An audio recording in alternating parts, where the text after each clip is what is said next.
From The Australian, here's what's on the front. I'm Claire Harvey. It's Tuesday, November 19.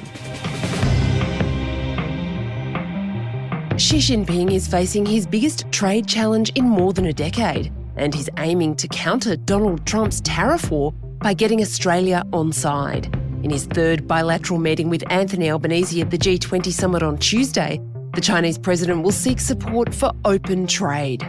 That story's live right now at theaustralian.com.au. One of the most influential figures in the history of Australian media, Alan Jones, will face court on December 18, charged with 24 offences, including indecent assault and sexual touching.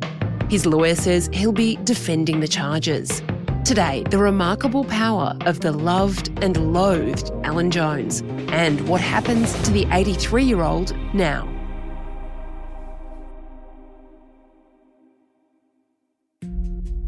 Long before there was Kyle and Jackie O. Guys, this morning I masturbated, right? And I'm so lazy this morning. There was Alan Jones. She's a clown, Jacinda Ardern, a complete clown. I just wonder whether Scott Morrison's going to be fully briefed to shove a sock down the throat.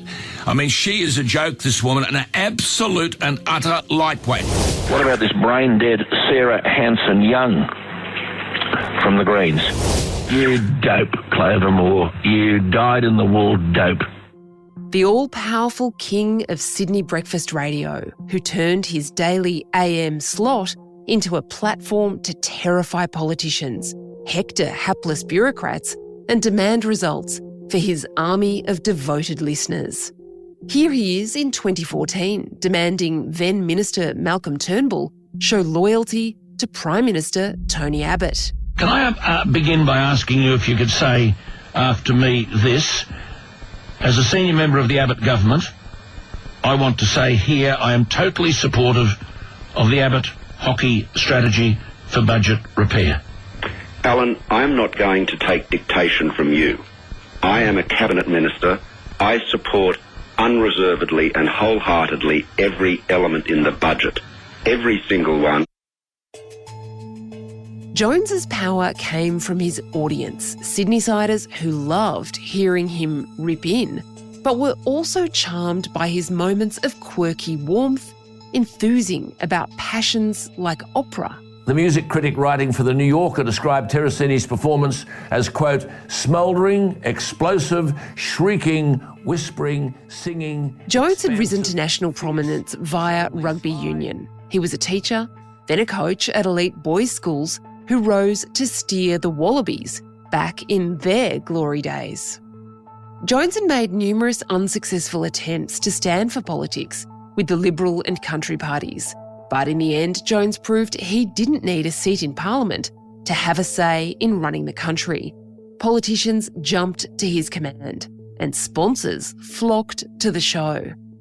It was those commercial relationships that caused Jones's first brush with national controversy, when an inquiry by the Australian Broadcasting Authority found he'd failed to properly disclose commercial relationships with the brands he was spruiking on air.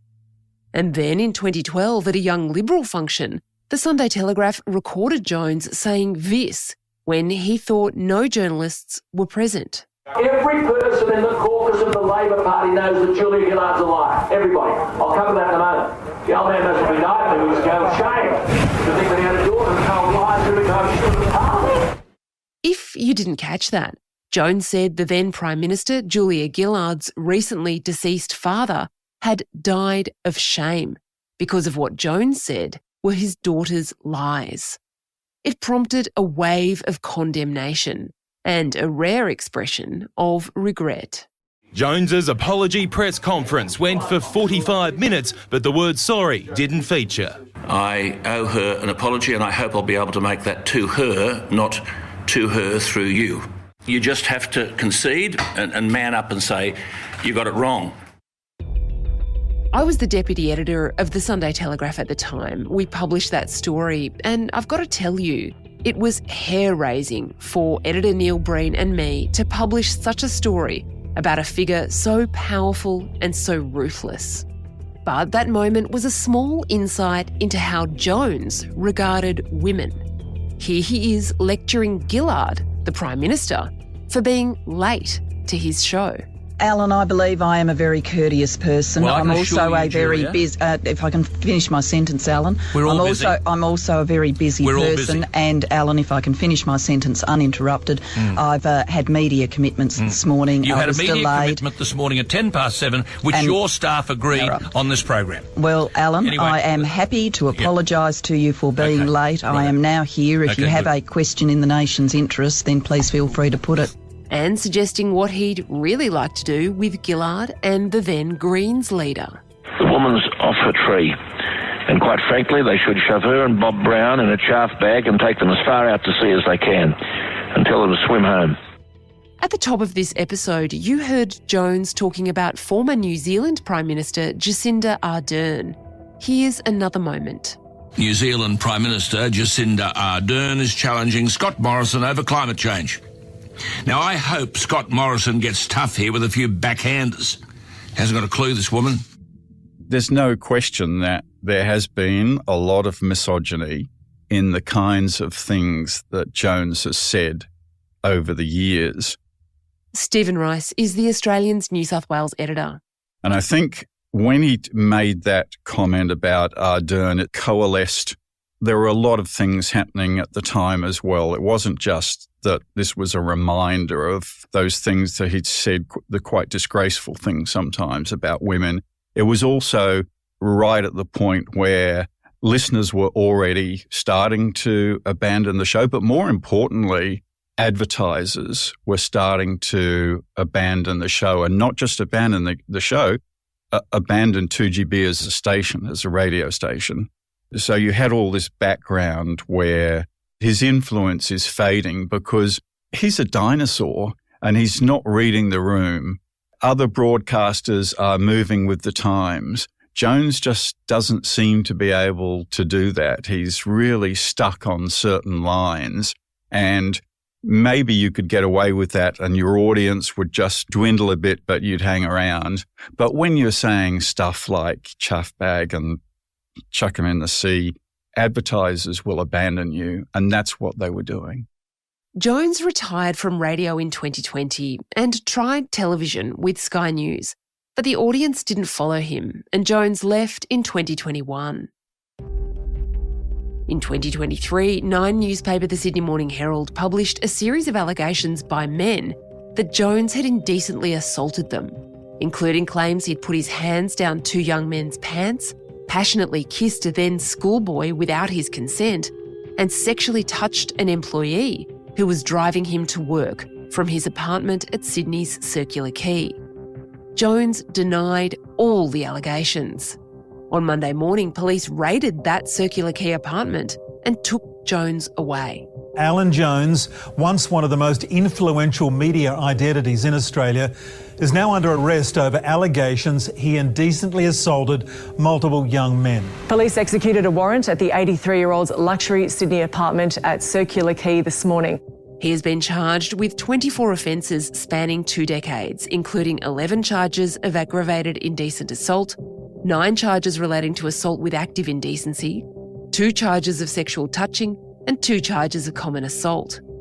The police will allege Jones's youngest victim was 17 years old when the alleged offence occurred. Here's Assistant Commissioner Michael Fitzgerald from New South Wales Police giving a media conference on Monday.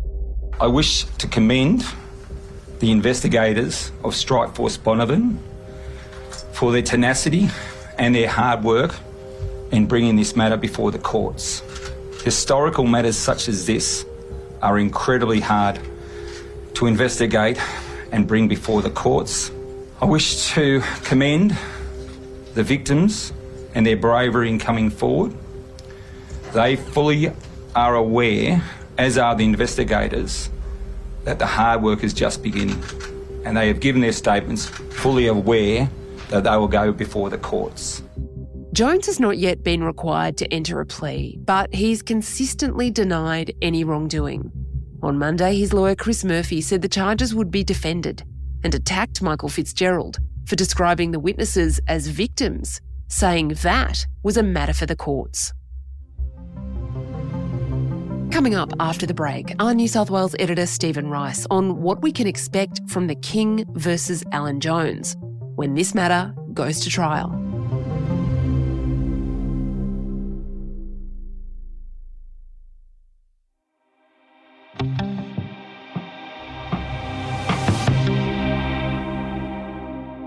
Stephen Rice spoke to The Front's Kristen Amiot. Ricey says Jones is probably the best broadcaster the country's ever seen. Love him or hate him, he is just a force of nature. And yes, he's bombastic. He'll harangue prime ministers, businessmen, you name it. Alan Jones will be in there taking absolutely no prisoners. A lot of our younger listeners may have difficulty just grasping the kind of power that he wielded, especially today in the age of social media, in a very fragmented media.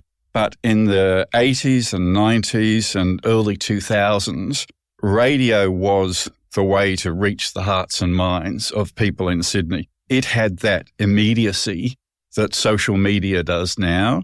Before Alan Jones came along, it was a cheerful kind of round, that early morning radio shift. And Jones just turned that around and made it into a really serious, I will break your neck kind of style of radio. And he took politicians to task, and people responded to that. Alan Jones has, of course, denied any wrongdoing, and we will need to wait to see for this to play out in court. But if and when this does come to trial, what do you think we can expect to see? From everything we know, Jones will plead not guilty. He's said very clearly on a number of occasions since the Sydney Morning Herald came out with its allegations that he is not guilty, that those allegations are false. You've mentioned just now that Alan Jones is likely to plead not guilty. He's vehemently denied these allegations in the past. Who do you think we can expect to see representing him if and when this does go to trial? Look, I expect we'll see a phalanx of Australia's best KCs lining up to represent Jones. Behind the scenes, he's still got plenty of friends, plenty of supporters. Alan Jones famously has what he calls a pick and stick club. They are the rusted-on friends and supporters who he will never abandon and who he thinks and hopes will never abandon him. He'll have plenty of friends working to ensure that he gets a fair trial.